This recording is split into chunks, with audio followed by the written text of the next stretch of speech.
Carlson feeds it across Kochetkov. Oh, man, he just vetoed that goal here in the nation's cap. Walker, Svechnikov, Johnson, Necas hammered it off the bar. Oh, he had Lindgren beat. This could have been delay a game. Now a chance for the Caps. They go across. Rink wide, Kochetkov. 1-2. Oh, Piotr. How did he get across? And along the boards it goes, and Washington skates this one. Out to safety. It's LaPierre. Now a chance, and they'll score down the wing. Jakub Vrana beats Kochetkov clean, and it's a 2-0 Washington lead. Hi, everyone, and welcome to the Canes Corner podcast live here on YouTube.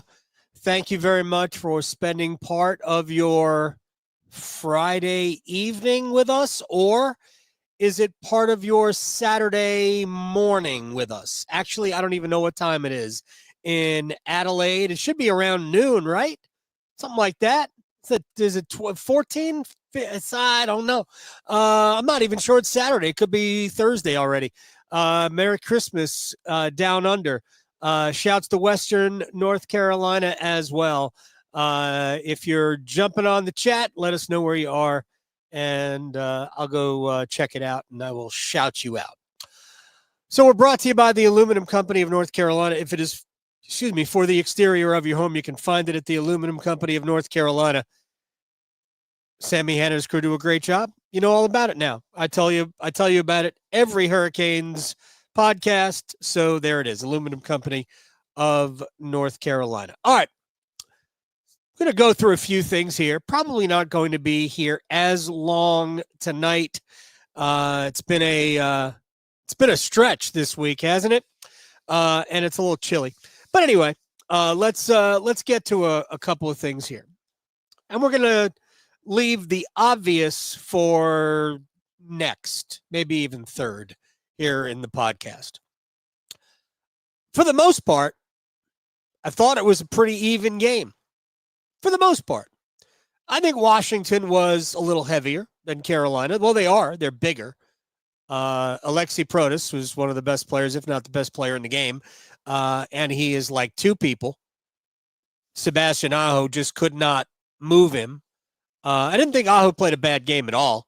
I thought Aho played pretty well tonight. But it's just a difficult matchup when somebody can move like Protas can, and he is also 6'6", about 240. So it's just a tough matchup for Sebastian Aho. But Rod doesn't control the matchups when they're on the road. So is what it is. But that line generated. Probably should have scored a little bit more. Certainly had a great opportunity in the third period after a little bit of a juggling act by Rod Brind'Amour. And we're going to get to the assertion that Jesperi Kotkaniemi got demoted. I'm not sure he got demoted tonight. It's going to sound weird, but I actually thought Jackson Blake and Eric Robinson were pretty good tonight. I just think that Rod just mixed it around. If Jesperi Kotkaniemi got demoted, he wouldn't have played much. But basically, they rolled the same guys. You know, everybody got ice in the third period. So the top guys always get more. But I thought Kotkaniemi, I didn't think he was particularly great tonight, but I don't think he was demoted tonight. I just think Rod changed the lines around. And again, if we were demoting somebody, I'm not sure you would put him with two players who I thought played fairly well, because I liked Robinson's game, and I thought Blake had a lot of really good moments tonight. So I don't believe it was a demotion. I think Carolina generated enough chances to win. I think the margins of this game happened with a little bit of physicality, Washington blocking shots, Washington getting outstanding goaltending from Charlie Lindgren.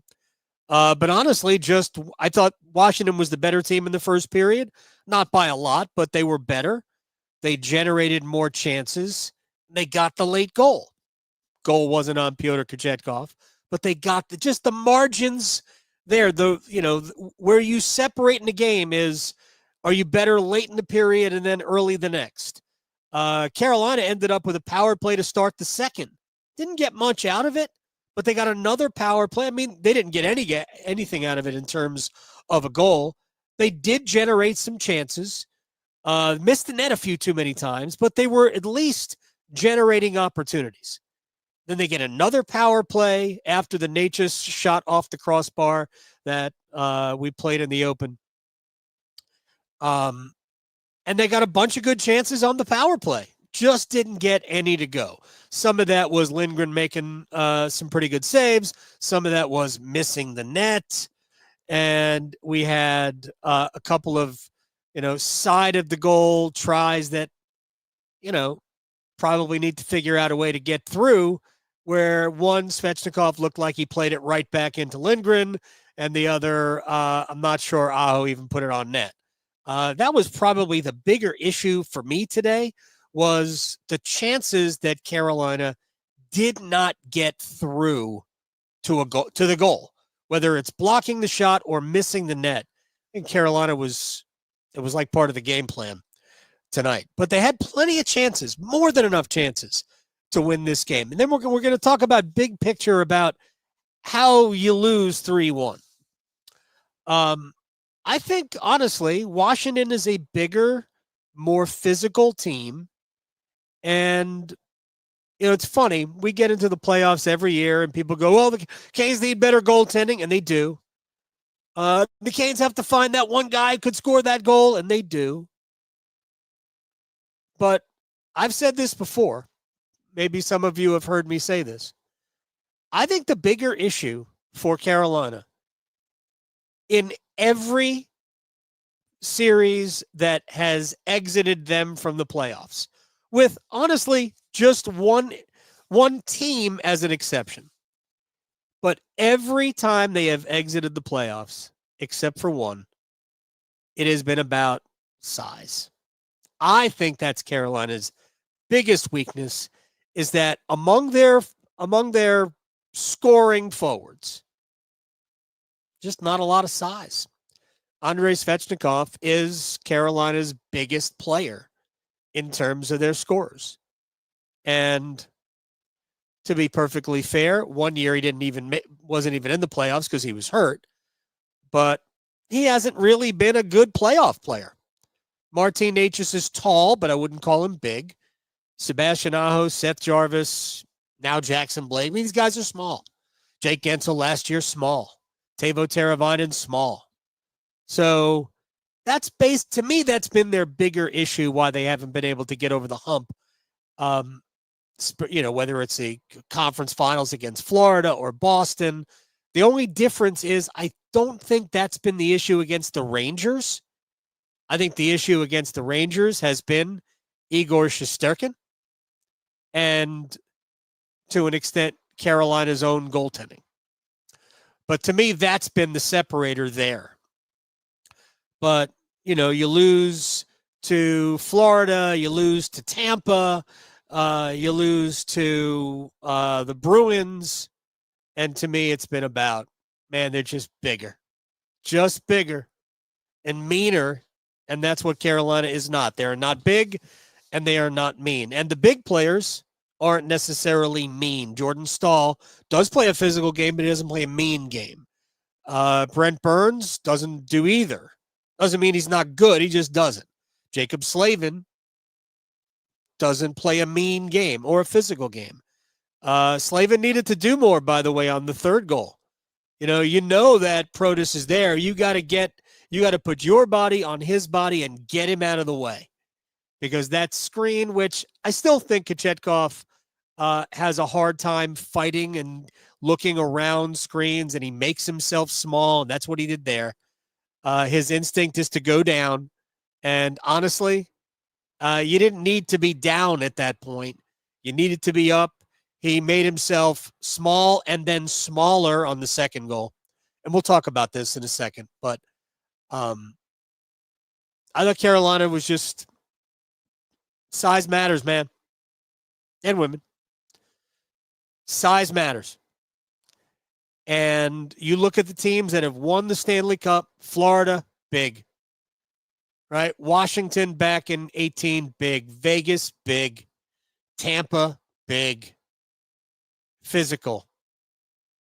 That's not Carolina's game. That doesn't mean Carolina can't win a Stanley Cup, but they're not big. And big would really, really help. And I don't. Maybe they can add something like that in the at the trade deadline. But they have, they have other pressing needs as well. All right, I've been doing this 10 minutes and we haven't done it yet.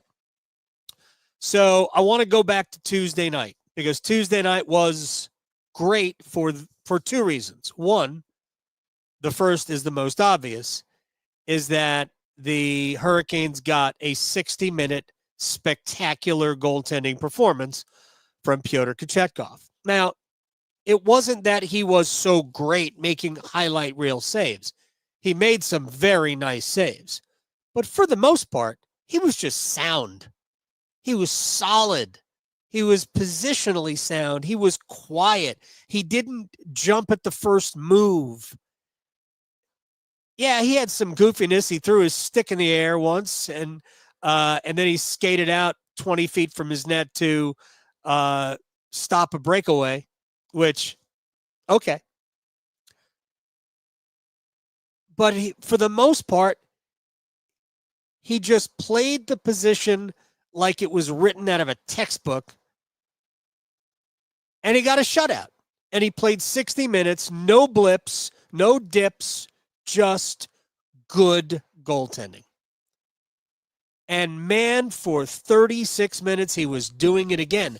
Maybe even a little extra flair tonight. There was some really good. There was some high-end good.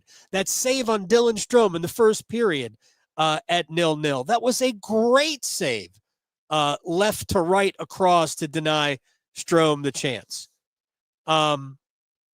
He made a bunch of good saves. Stops Tom Wilson on the breakaway with a smart poke check. Like when he uses it right, gosh, he was good.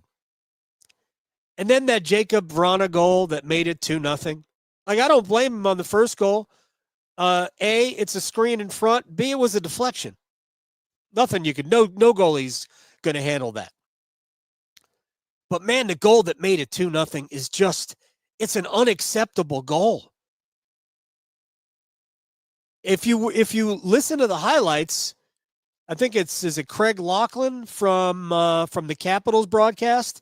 If you go back and you listen to the highlights in NHL.com, Laughlin tells you what Kochetkov did.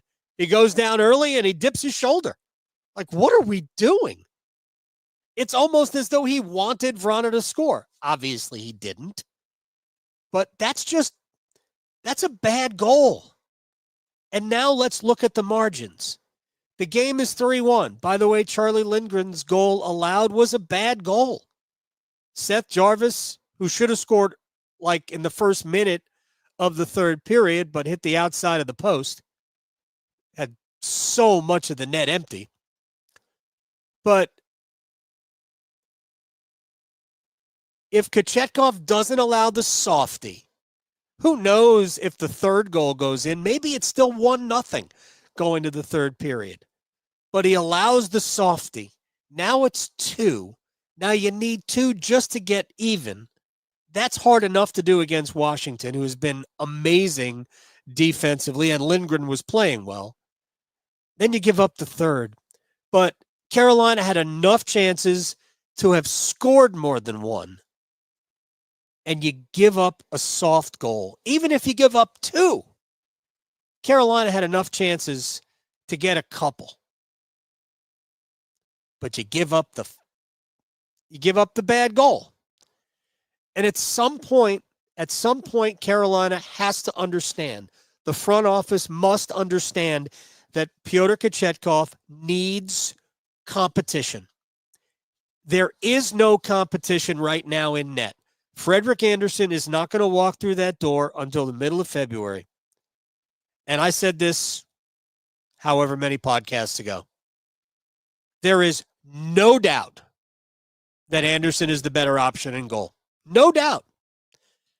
I don't know if Kochetkov is never going to get it, but we are now 32 games into this season, and he hasn't gotten it yet. And Andersen has been gone since Game 7. Game 8. At some point, Eric Tulsky and Tom Dundon are going to figure it out that this season can't be maximized right now without Pyotr Kochetkov. Because, look, the Hurricanes are going to make the playoffs. There is no question they're going to make the playoffs. But right now, I wouldn't make them a favorite to have home ice advantage certainly not in the second round. But I don't know that I'd make them a favorite to have home ice advantage in the first round. Because they're not going to score enough to overcome one bad goal a game. And that's basically what Kochetkov is averaging, a bad goal a game. You're just not going to score enough to do that. And you won't win a playoff round with it. So Anderson is the better option, but getting to Anderson right now is more of the issue.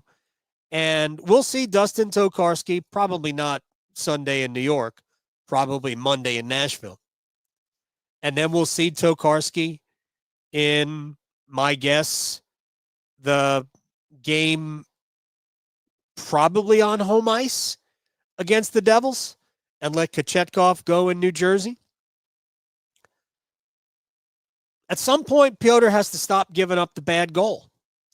But at this point, we've seen 32 games, and we've seen Kochetkov start, 20-something of them. And there's probably been anywhere from 15 to 20 bad goals. Seems pretty simple to me. Hurricanes need another goalie. It doesn't mean that Kochetkov can't be part of a tandem, but they need somebody who can play at the NHL level. They need somebody who they can show to Kochetkov and say, all right, if you're going to keep doing that, then we have to play this guy because he's not doing that. Who that guy is, I don't even care, but it's got to be an NHL goalie. But I've been saying this for how long? So, and I know we all thought Tuesday it was going to be different. We all thought Tuesday was, that was the Pyotr Kochetkov. That was the guy. And it was Tuesday. But unfortunately, all the good saves he made tonight, and he made a bunch of good saves, it doesn't matter. It doesn't matter. Because the bad goal ruins the game. It takes you out of the game. In the margins, the bad goal, you lose. Shouts to you in Yanceyville, Matthew, Bill and Dunn, well done, and Merry Christmas to Mikhailov, which I believe it's already New Year in Adelaide. Mikhailov says maybe bench Kochetkov. They can't. That's the thing. They can't bench Kochetkov because the other goalie options are minor league goalies. Now, I know Dustin Tokarski played well against the Blue Jackets and they won that game. And he's going to play, again, probably in Nashville. And maybe he'll have a great game again. And maybe you can buy yourself a week. But I guess stranger things have happened. I watched David Ayres play a period and a half of great hockey. Actually, he didn't have to do anything in the third period, although he did make a couple of saves. But I'm pretty sure that if you had started David Ayres like the next game, it would not have worked out well. There's a reason why Tokarski wasn't employed until 3.5 weeks ago. So, anyway, that's, to me, I mean, you can't overlook the obvious. And we can't be blaming somebody else for the bad goal. Again, the first and the third, not on Kochetkov. I could make an argument that he could do better on the third, but screen, whatever, good shot, 3-0. but that second goal can't go in. Just can't go in. I'm going to give you a positive here, Hurricanes fans. A positive. Never again will the Hurricanes lose a goaltender interference challenge. Ever. The Hurricanes were 0 for 83 on goaltender interference challenges under Rod Brind'Amour. Playoffs and regular season combined, they have now won their last 2. Because all things even out, we are never going to lose another one. Ever. I personally thought that was a goal, but whatever. Whatever. So the Hurricanes, so we now have that comfort. We can breathe when it's goaltender interference, even when it's a Jack Drury goal. We are always going to win them the rest of our lives. Gosh, what a poop show that was. My buddy Mike Solarte sent me I guess he tweeted at me. Or maybe he skied at me. I don't know. What do you call on Blue Sky? Where he said he thought the net was off its moorings by the time the puck went in. I honestly don't know, but I also think that Burns was very responsible for the contact. But whatever, doesn't matter. Nobody knows what goaltender interference is. And I will say this, they came back quick. I think they made the decision to overturn the goal even before Rod challenged. Like, we're giving the Hurricanes are never losing another one. Mikhailov wonders if Philip Grubauer is an option. I would say Philip Grubauer isn't an option because of salary, and I'm not sure that San Jose is willing to pay half of it. Also, Grubauer has been bad. There was a reason why he was traded. Wait, no, Georgiev. I'm thinking about Georgiev. Grubauer hasn't been good either. He lost his job in Seattle. He hadn't been good, and he makes a lot of money, and I don't think Seattle is going to help Carolina out. You decide what the reason for that is, but Seattle ain't going to help Carolina out. So, no, I don't think Philip Grubauer is an option. I'm not sure who the option is. Detroit's got 3 goalies. Maybe one of them is an option. I don't know. I could be wrong. I mean, maybe, I know, Ville Husso isn't good either. But here's what I know about Ville Husso. He's an NHL goalie who has played well in the past and maybe will play well again in front and behind Carolina's defense.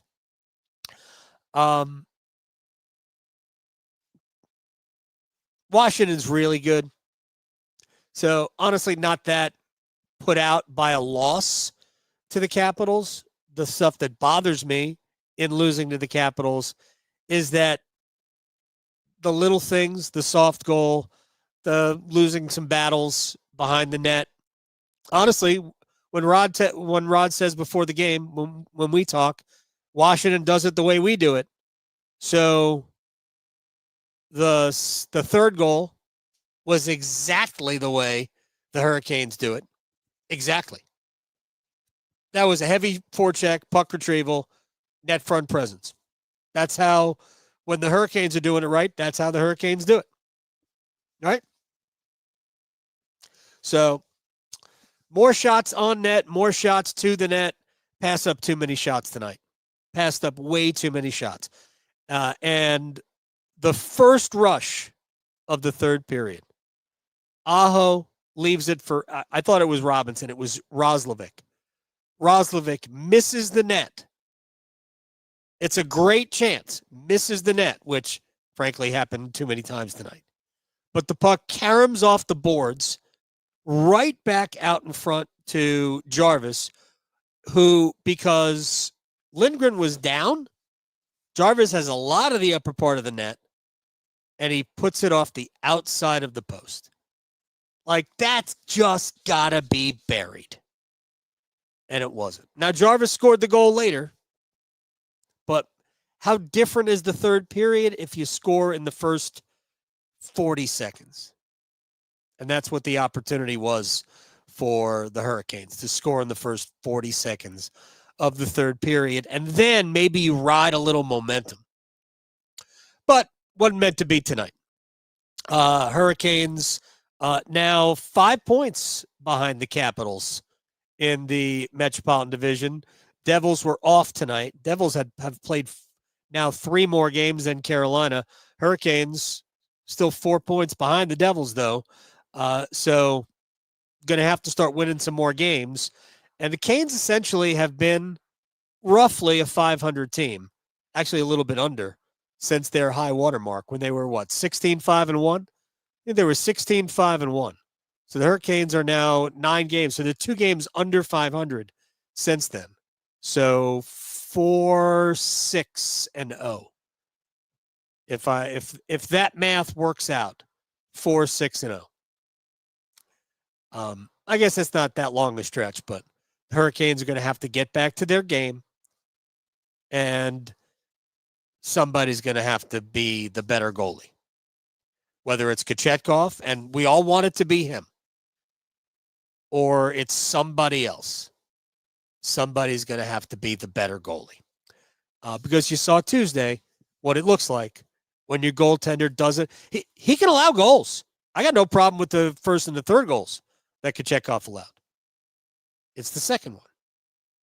That's why you lose the game, to be honest.